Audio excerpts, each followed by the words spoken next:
네, 안녕하세요. 반갑습니다. 박한쌤입니다. 자, 여러분들하고 이슈 인사이트 시즌2 오늘 드디어 15번째 시간이네요. 네, 15번째 시간을 내는 오늘 이제 사람 나이로 따지면 15살은 누굽니까? 그렇죠. 바로 북한군도 무서워한다는 중학교 2학년 아이입니다. 어디로 튈지 몰라요. 중학교 2학년이기 때문에 북한군도 무서워한다는 그 사춘기 중학생 2학년들. 그래서 저희 이제 오늘 15번째 시간이잖아요. 에피소드 2에서 15번째 시간인데 오늘은 국제 유가가 드디어 77달러에 이제 찍게 됐어요. 그래서 국제 유가가 77달러에 찍어가면서 종합주가 지수도 3,300포인트라는 신고점을 오늘 넘어섰습니다. 오늘 이제 7월 6일 화요일인데요.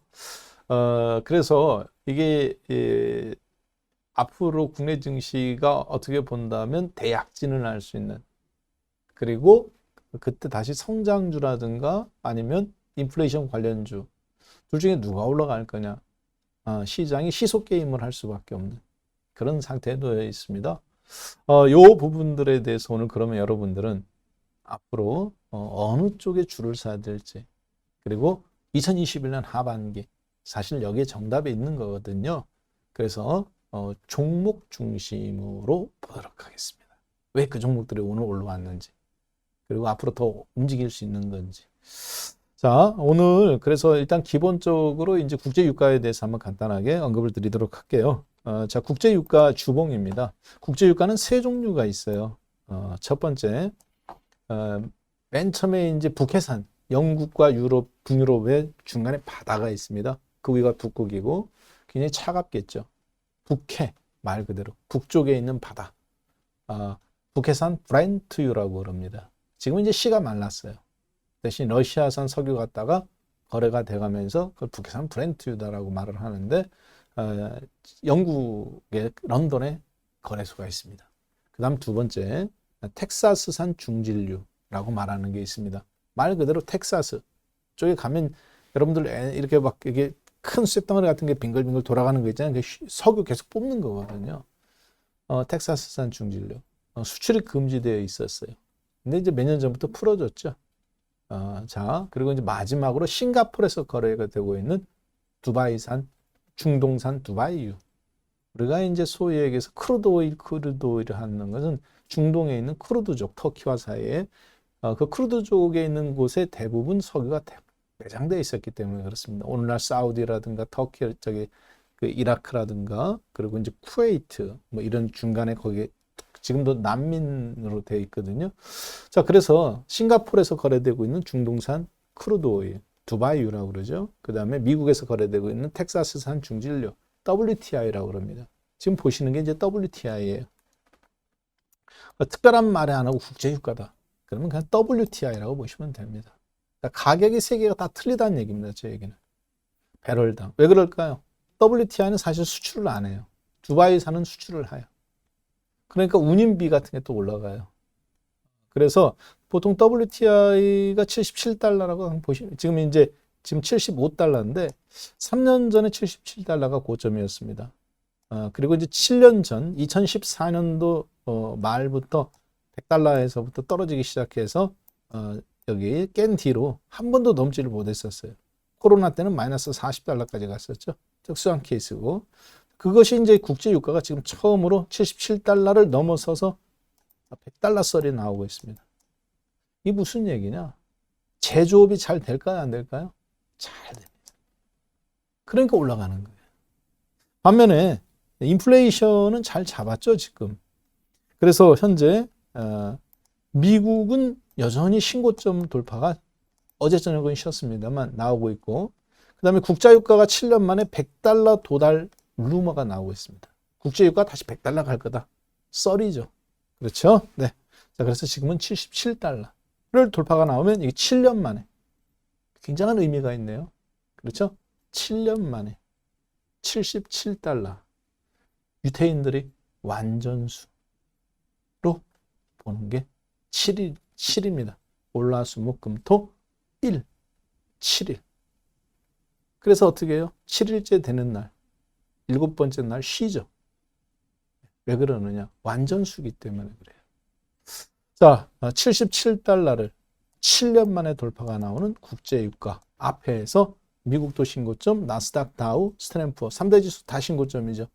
한국도 3,300포인트 돌파하고 신고점. 자, 이게 왜 국제유가하고 연관이 있느냐면 국제유가는 실물 경제의 상징입니다. 지금 금이라든가 비트코인이라든가 10년물 국공채 이자율은 뭐의 상징입니까? 그렇죠. 시장 이자율.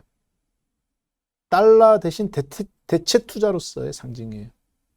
국제유가도 물론 대체 상품입니다. 인플레이션에. 그렇지만 얘는 실물 투자. 그렇죠? 저쪽은 약간 투기적 성향. 진짜 투자로서 상품, 실물적인 것보다 투자로서 상품이 더 강한 게 비트코인, 금값, 그리고 10년물 국공채 이자율. 시장 수익률이라고도 말하지만 인플레이션이라고도 말하죠. 자, 그런데 이렇게 실물 경기가 국제유가가 올라간다는 것은 제조업이라든가 실물 경기가 좋다는 얘기죠. 그래서 중요한 건 코스닥도 20년 만에 직고점이 지금 돌파가 나온 현상이 나왔어요. 자, 따라서 우리는 다음과 같은 속에서 여러분들은 그러면 앞으로 바이오주, 오늘 바이오주 어제 올라갔다가 오늘은 지금 다 밀렸죠. 앞으로 바이오주 할 거냐? 된다고 보는 겁니다. 누구는? 저 박한생. 여러분들한테 저는 2020년도 하반기부터 2021년 상반기까지 바이오주는 하지 말라고 그랬습니다. 작년도에는 바이오주 10월달 이후 하지 말라고 한 다음에 조금 더 올라갔죠. 그렇지만 이번 연도는 어떻습니까? 바이오주 안 하니까 바이오주 때문에 저 욕하는 사람 한 명도 없습니다. 왜? 바이오주를 아예 손대지 말라고 그랬잖아요. 왜? 네 거 아니다. 이미 다 10배, 5배 올라간 거 왜 손대느냐. 지금 다 반토막 났거나 40% 빠졌거나 그렇습니다. 이제 하반기는 바이오주 잠깐 빛봅니다. 왜 그럴까요? 바로 이런 것 때문에 그렇죠. 시장의 어떤 신고점 갱신에 대한 기대감. 그래서 시장 금리는 뭐의 상징입니까? 인플레이션 상징. 그래서 시장 금리라는 건 10년물 미국 국공채 이자율을 말하는 겁니다. 국제유가 77달러까지 올라가는 건 뭐의 상징입니까? 실물 경기의 상징이에요. 자, 원달러 환율은 뭐의 상징입니까? 우리나라 기업들의 실적의 상징입니다. 무역수지 흑자. 원달러 환율이 아래로 떨어져야 됩니다. 달러당 1,000원, 1,200원 주던 게 1,000원. 즉 원화가 이제는 1,200개 줘야 1달러 샀는데 1,000개만 줘도 사니까 원화가 어떻게 된 거예요? 그렇죠. 평가 절상된 겁니다. 그래야 저기 기업들의 실적이 좋아져요. 당장은 그렇습니다. 한 차익 때문에. 나중에 6개월 지나면 어떻게 되나요? 실적이 악화되죠. 왜 그럴까요? 미국 사람들의 입장에서는 현대 자동차가 $10,000인데 한국 돈은 똑같이 1,000만 원인데 옛날엔 $10,000만 샀는데 이제는 12,000달러 줘야 사잖아요. 그러니까 쓸데없이 비싸졌잖아요. 이해되셨죠? 네. 방향성 속에서 일정 기간이 지나야 된다는 거. 자, 그렇게 해서 지난주에도 말씀드렸다시피 썸머랠리 하나만 빼고 모두 완벽하다고 그랬죠. 지난주가 아닌 지지난주인가 말씀드렸던 것 같은데 그렇죠. 그때 했던 얘기 어떻습니까? 똑같죠. 실물경기, 국제유가 실물경기다. 종합주가지수 어떻게 한다고 했어요? 썸머랠리 온다 그랬잖아요. 국민연금이 자꾸 고춧가루 뿌고 해서 그렇지. 그 하나가 바로 국민연금이죠. 자, 수급이 좀 따라줘야 된다. 근데 지금은 이제 그러면서 또 그걸 잘 극복할 거다라고 언급을 드렸어요. 국제유가를 보니까. 그리고 시장 인플레이션을 잡았으니까. 자, 지금 한 달 정도가 지난 현 시점에서 어떻습니까? 여러분들 보시기에는 종합주가지수 신고점 나오고 썸머랠리 대비를 했죠, 올해는. 그래서 LG전자, LG노텍, 현대의와 기아자동차, 네. LG노텍 신고점 직전, 현대의와 신고점 잠깐 돌파 났다가 지금 살짝 내려왔죠? 20% 수익률입니다. 팔으라겠어요? 팔지 말라고 그랬어요? 그냥 놔두세요. 그냥 놔두시는 게 좋습니다. 자, 왜 그렇게 보느냐? 오늘 강의는 사실 국제유가가 77달러가 돌파 나왔다가 중요한 게 아니라 다시 시장의 리턴 매치, 성장주 중심으로 다시 가는 거에 포커스를 맞추는 겁니다. 그 성장주로 다시 가는 포커스 속에서 여러분이 그럼 뭐를 사야 될까 갈등할 거예요. 저는 첫 번째 바이오주, 두 번째 2차전지, 그리고 세 번째 IT, 그리고 네 번째 자동차 부품, 그 다섯 번째 신재생, 이렇게 다섯 가지입니다. 자, 그런데 여러분들 생선 먹을 때 어떻게 합니까? 생선 먹을 때 어떻게 하세요? 대가리 안 먹죠? 죄송합니다. 머리라고 하는데 생선 머리라고 하는 사람 별로 없습니다. 생선은 대가리라고 그러지. 자, 생선 머리 안 먹어요. 그 다음에 뭐 안 먹습니까? 생선 꼬랑지 비닐 때문에 안 먹죠. 자, 그러면 뭐 빼야 돼요? 바이오주. 그리고 2차 전지. 그 다음에 IT주. 삼성전기, 삼성전자 이런 것들. 그 다음에 현대자동차나 이런 거 자동차 부품 소재, 전장 부품 쪽. 자, 여기 그 다음에 이제 마지막에 신재생 있는데 이거 안 먹습니다. 바이오주는 안 합니다. 수익이 안 날 것 같아서 하는 거 아니에요. 가장 탄력적이에요. 급등 나오고 급락 나오는 거. 근데 여러분들한테 왜 저는 제거하느냐? 변동성이 너무 커요. 어제 급등, 오늘 급락. 앞으로도 이런 추세가 계속 나옵니다. 자, 제가 바이오를 그러니까 여러분들은 하셔도 됩니다. 그렇지만 저는 성향상 안 하는데 그래도 안 해도 되는 게 다섯 가지 중에서 하나 안 한다고 해갖고 상관없어요. 이게 왜 중요하냐? 다섯 개 다 해도 되시지만 어렵습니다. 주식은 선택과 집중이에요. 더군다나 성장주. 지수가 폭등한 가능성에 대비하는 거니까. 급등하는 것에. 자, 그래서 3,000포인트부터 지금 준비해서 여기 3,300까지 왔잖아요. 작년도 정확히 7월 달. 여러분하고 저하고 몇 포인트에서 만났습니까? 그렇죠. 2,000포인트 언더에서 만났잖아요. 그때 현대자동차 10만 원, 현대글로비스도 10만 원, 효성첨단 소재 9만 원, 10만 원. 하나솔루션, OCI, 하나솔루션, OCI 이런 것, 하나솔루션 25,000원, OCI 38,000원, 4만 원. 어떻게 됐어요? 그대로 갖고 왔잖아요. 그렇죠? 그대로예요. OCI하고 하나솔루션 같은 거 이제 수익 실현하고 다른 쪽으로 현대건설이나 현대미포조선으로 연말 정도에 넘긴 거. 자, 계속 그런 어떤 스토리들이 반복되는 겁니다. 자, 지금은 이제 다시 어때요? 인플레이션 관련주인 은행주, 보험주, 건설주나 SOC 사업은 저는 이제 내려놓습니다. 대신 방금 말했던 이 다섯 가지에서 바이오 안 합니다. 그리고 2차 전지 안 합니다. 왜 그러느냐? 선택과 집중을 위해서 그런 거예요. 이게 나쁘다가 아닙니다. 자, 그거는 여러분들이 성향상 고를 수 있다는 거예요. 신재생 안 하셔도 되고 현대자동차, 수소차 아님 전기차 안 하셔도 됩니다. 성향입니다. 네가 틀리고 내가 맞는 게 아니라 야, 너는 왜 아이폰을 써? 갤럭시가 얼마나 편한데. 나하고 틀린 폰이네. 이게 아니라 너는 아이폰을 쓰는구나. 나는 삼성 갤럭시를 쓰는데 나하고 다른 핸드폰을 쓰는구나. 틀린 게 아니라 다른 거. 아셨죠? 그 상대의 다른 것을 존중할 줄 아는 사람. 그 사람이 진짜 강자예요. 자, 2차 전지 관련주 오늘 LG화학, SK이노베이션 그리고 삼성 SDI 소재 부품은 보지 않습니다. 좀 더 깊이 들어가면 이야기하기가 좀 복잡하기 때문에 생략합니다. 2차 전지에서는 완제품만 저는 말씀드릴게요. 자, 그 다음에 친환경 관련주, 전기자동차든 수소차들인데 여기에서 2차 전지 배터리 소재가 아니라 전기차 관련 소재가 있어요. 예를 들어서 차량 경량화 관련된 플라스틱이라든가 현대EP, 고롱 플라스틱. 차트는 안 보겠습니다. 자, 그리고 수소 쪽이다. 효성첨단 소재, 그리고 현대자동차 이런 것도 보지만 그 아래에 좀 더 들어가면 깊이 있게 볼 수 있는 종목들이 있습니다. 수소 충전소에 관련된 종목이라든가 효성중공업 말고 오른 것들 말고 아직 바닥에 있는 것들. EM코리아라든가 JNK 히터라든가. 왜?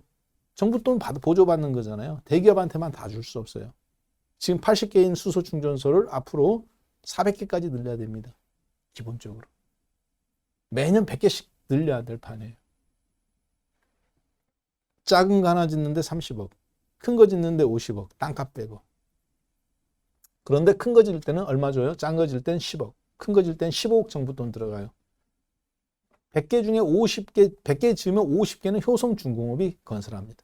대한민국 수소충전소의 절반은 효성 거예요. 대기업이 다 쓸어가면 정부 세금으로 하는 건데 말이 안 되잖아요. 그래서 구색 맞추기든 어떤 식이든 중소기업을 집어넣습니다. 거기에 꼭 들어가야 되는 세 개 회사가 있어요. 대한민국에. 아까 제가 방금 말씀드렸던 회사 2개 말씀드렸어요. 돼요. 그런 회사들이. 자, 그 다음 보겠습니다. 그리고 신재생 에너지 관련주. 뭐 여러분들 잘 아시는 종목들이죠.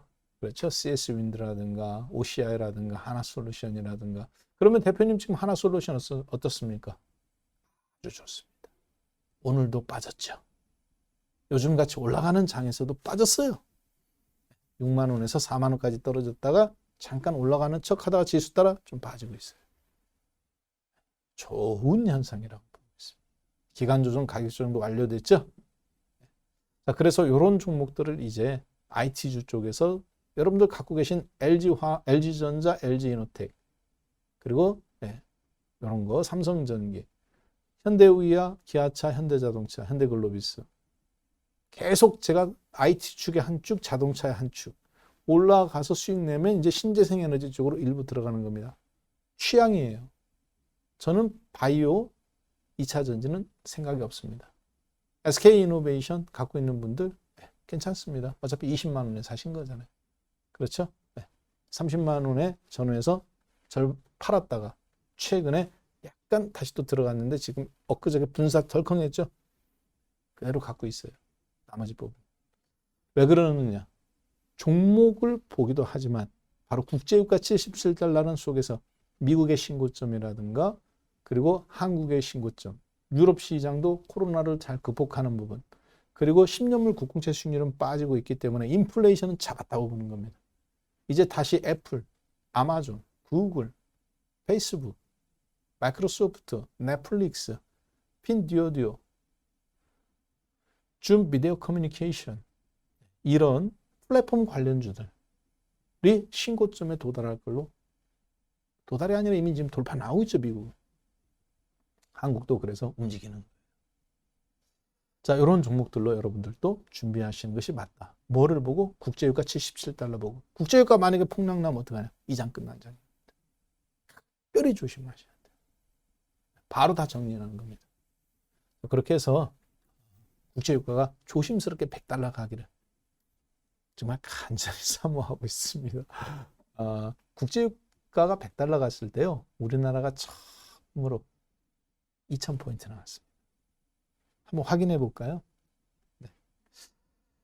이거는 HTS입니다. 여러분들 보시는 것처럼 이제 WTI 국제유가예요. 일봉으로 보는 것도 괜찮지만 주봉으로 보는 것도 나빠 보이지 않을 것 같습니다. 자, 보겠습니다.